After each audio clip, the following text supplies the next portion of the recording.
Halo, selamat datang kembali, dan dalam video kali ini kita akan membahas tentang signifikansi proses keselamatan Kristiani dalam mengatasi resiko kegagalan sikap profesionalitas teknik sipil di era industri 4.0. Untuk membahas topik kali ini, kami memilih suatu profesionalitas yang dinamakan kontraktor. Kontraktor ini yang bekerja di bidang konstruksi dan berperan penting dalam menyelesaikan proyek sarana dan prasarana fisik. Namun di video kali ini kita tidak hanya akan membahas kontraktor secara umum, tetapi juga mengenai peran penting kejujuran pada seorang kontraktor. Sebelum masuk ke dalam pembahasan, kami terlebih dahulu ingin memberitahu alasan kami mengapa memilih profesionalitas kontraktor dalam masalah kejujuran. Alasannya karena pekerjaan ini berhubungan dengan begitu banyak orang, serta tanggung jawabnya pun besar dan banyak. Itu artinya bahwa sebuah kecurangan dapat dilakukan untuk memperoleh keuntungan yang tidak seharusnya diperoleh, baik berskala kecil maupun yang berskala besar. Kecil atau besar, tetap itu pun merupakan dosa. Apalagi di era industri 4.0 saat ini, teknologi dalam bidang konstruksi pun semakin canggih dan semakin hebat fungsinya. Pekerjaan konstruksi pun dapat dilakukan dengan mudah dan dalam waktu yang lebih cepat. Tetapi di balik semua kemudahan ini, kejahatan juga semakin mudah untuk dilakukan, dan dosa dapat dilakukan dengan berbagai cara.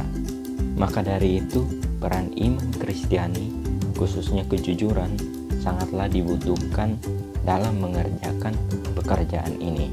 Sebab tanpa adanya peneguhan di dalam Kristus, walaupun kita seorang profesionalitas yang terbaik ataupun seorang kontraktor yang sangat handal, tetapi semuanya itu tidak sesuai dengan perintahnya Tuhan dan bisa saja menjadi batu sandungan juga bagi orang lain. Oleh karena itu, di dalam video kali ini kami akan membahas dengan jelas bagaimana peran iman Kristiani yang akan membawa dampak yang signifikan untuk menjadikan seorang kontraktor yang jujur dan juga kontraktor yang dapat menjadi berkat bagi orang lain.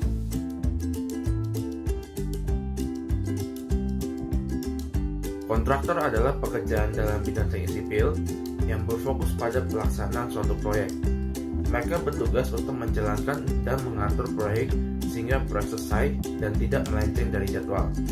Secara spesifik, kontraktor memiliki beberapa tugas, seperti membuat gambar untuk dipakai di lapangan berdasarkan gambar rencana, membuat mock-up, membuat rencana proyek seperti schedule, metode kerja, menyiapkan contoh material untuk proses persetujuan, membuat laporan perkembangan, dan lain-lain. Kontraktor menjadi bagian yang sangat penting di dalam sebuah proyek, karena tanpa mereka, sebuah proyek tidak bisa berjalan dengan baik. Namun adapun bagian-bagian yang lain yang sama pentingnya dan bekerjasama dengan kontraktor dalam sebuah proyek seperti pemilik, konsultan perencana, konsultan manajemen konstruksi, dan konsultan quantity surveyor. Kontraktor dan konsultan manajemen konstruksi memiliki hubungan pelaksana dan pengawas. Konsultan manajemen konstruksi bertugas untuk mengawasi perkembangan proyek dan memberi persetujuan-persetujuan yang diperlukan seperti material yang dipakai dan metode kerja kepada kontraktor. Pemilik dan kontraktor memiliki hubungan pemberi dan pelaksana tugas. Pemilik akan memberi ke kontraktor dengan bantuan konsultan perencana dan quantity surveyor, desain yang ingin dibangun, anggaran, dan material yang ingin dipakai, jadwal kasar proyek, serta permintaan lainnya yang dimiliki pemilik. Dan dengan pelaksanaan tugas, pemilik membantu kontraktor dengan mendapatkan izin-izin yang diperlukan ke pihak ketiga untuk menjalankan proyek. Topik yang kedua adalah godaan terhadap kejujuran di industri 4.0. Dalam sebuah proyek konstruksi terdapat relasi yang sangat besar, baik dari pemilik, arsitek, kontraktor, dan bawahannya, serta tukang-tukang yang mengerjakan proyek konstruksi tersebut. Sehingga tidak menutup kemungkinan akan terjadi tindakan ketidakjujuran di antara orang tersebut. Di era 4.0 ini, ada banyak cara seseorang melakukan ketidakjujuran, baik secara teknologi maupun konvensional. Adapun godaan-godaan yang dialami orang tersebut, terutama itu adalah uang, dan hal lainnya lagi seperti pangkat dan kepercayaan dari pemilik. Adapun contoh-contohnya dalam bidang konstruksi. Yang pertama dalam segi perancangan. Perkembangan teknologi disalahgunakan oleh pendesain untuk mengelabui sang owner, tentunya untuk mempertimbangkan keuntungan yang akan mereka peroleh. Contohnya saja dalam merancang bangunan dengan baja mutu tinggi. Nah, ketika merancang bangunan baja mutu tinggi tersebut, memerlukan pengetahuan mengenai penyambungan batang baja tersebut. Saat mendesain tersebutlah, arsitek dan kontraktor itu memperoleh keuntungan dalam menghasilkan desain yang murah, namun sebenarnya tidak aman dengan mengurangi baut yang digunakan. Dengan pengurangan baut tersebut, maka pembiayaan proyek tersebut ada keuntungannya atau bonus yang diperoleh oleh pendesain konstruksi tersebut. Yang kedua, segi pengerjaan proyek atau proses konstruksi. Dalam hal ini, yang sering terjadi adalah proses pembelian material-material proyek. Dengan majunya teknologi, ada banyak transaksi gelap yang dilakukan untuk mendapatkan uang dan bonus. Dosalah yang membuat manusia tidak bisa dekat dengan Tuhan. Dosa pertama kali muncul dalam Alkitab saat Adam dan Hawa memutuskan untuk melawan perintah Allah dan tergoda untuk menjadi sama seperti Allah, seperti yang dikatakan oleh ular. Nah, mereka kemudian memakan buah dari pohon pengetahuan yang baik dan yang jahat. Dari situ, kerohanian mereka menjadi mati. Dan akibatnya, hubungan manusia dan Allah pun menjadi terputus. Nah, sejak saat itu, manusia selalu dipenuhi oleh dosa. Artinya, kehidupan manusia selalu lebih menurut kepada keinginan daging daripada perintah Allah.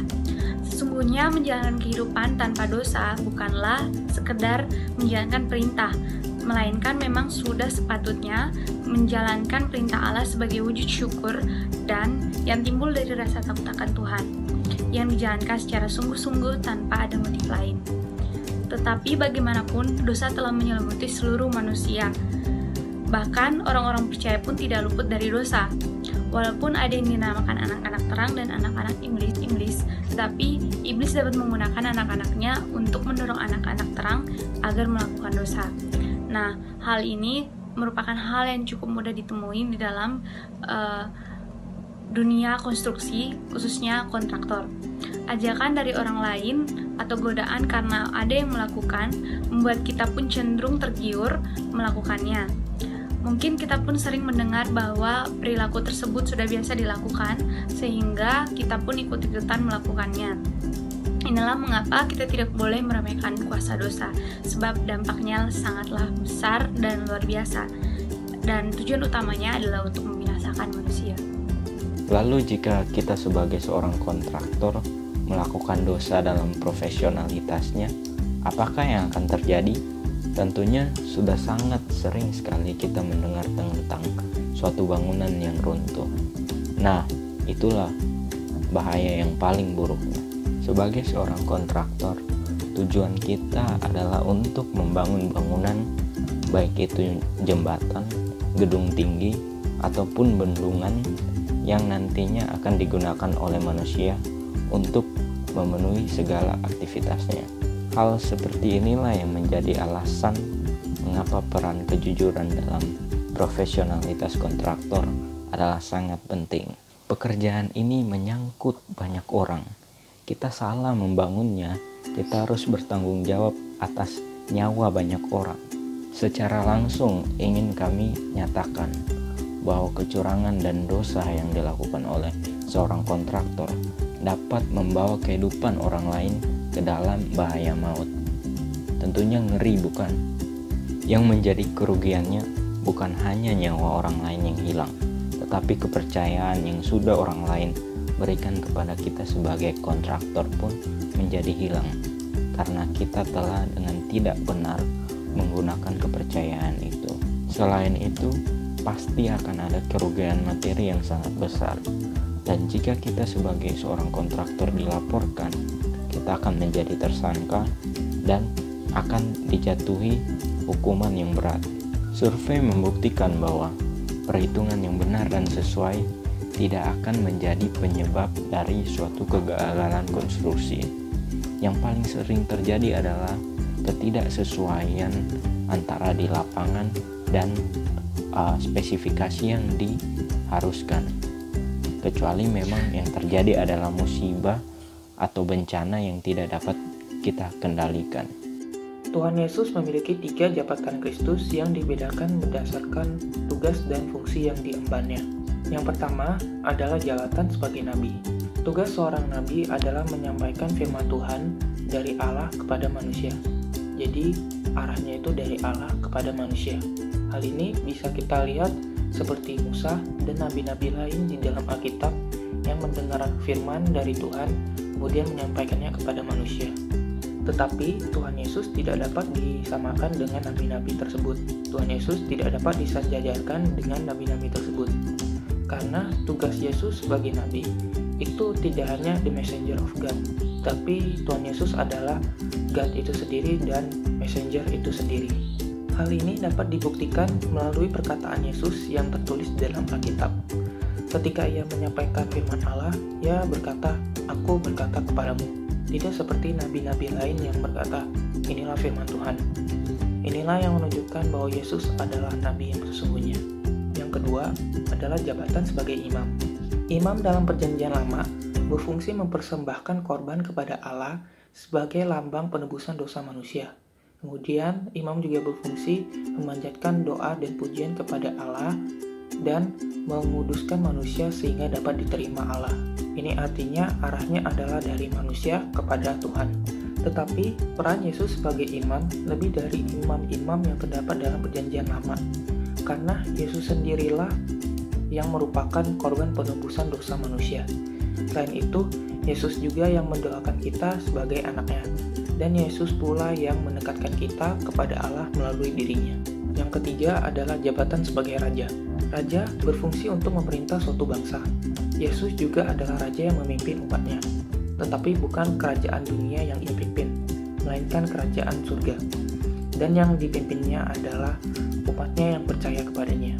Nah, ketiga jabatan ini tidak dapat dipisahkan satu sama lain, melainkan saling melengkapi. Dari penjelasan Kristus tadi, sekarang kita mengetahui bahwa Yesus memiliki 3 jabatan Kristus. Salah satunya adalah jabatan sebagai imam. Nah, jabatan sebagai imam ini Yesus tidak hanya mempersembahkan korban sebagai lambang penebusan dosa, tapi ia sendiri yang menjadi domba korban keselamatan tersebut. Ia 100% manusia, sehingga ia dapat menjadi korban keselamatan yang menghapus seluruh dosa manusia, sehingga manusia dapat dipersekutukan kembali dengan Allah karena dosa telah membuat hubungan Allah dan manusia terputus. Tetapi ia juga 100% manusia, sehingga ia dapat mati, menderita di kayu salib, dan turun ke dalam kerajaan maut. Pemahaman ini bisa kita simpulkan sebagai timbangan. Anggap saja kedudukan Allah ada di atas dan kedudukan manusia ada di bawah.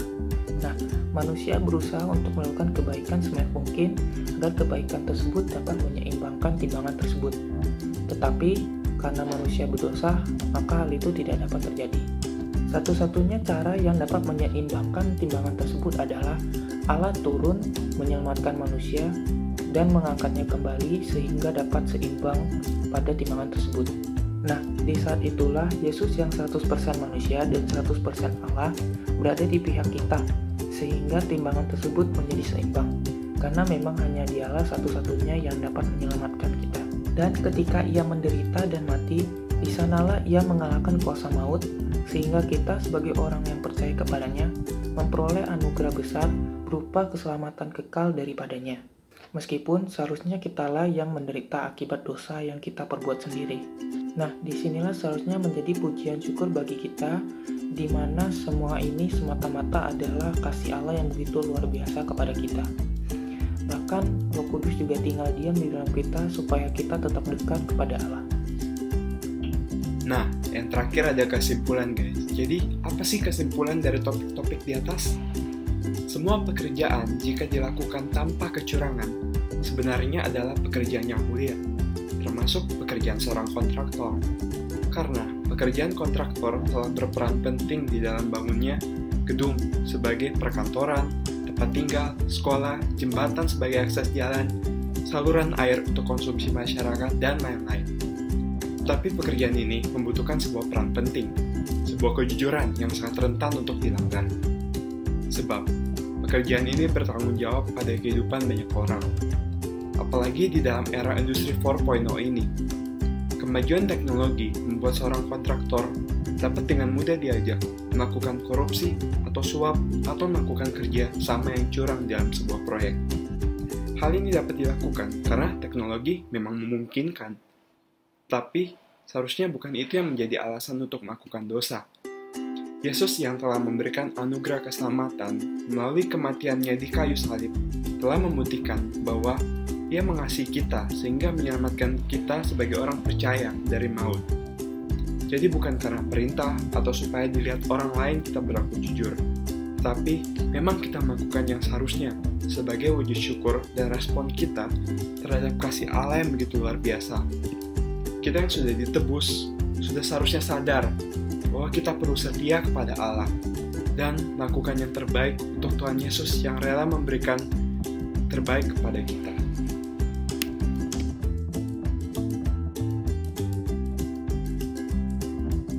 Dalam membuat video ini, saya belajar bahwa kejujuran adalah hal yang sangat penting yang harus saya pegang.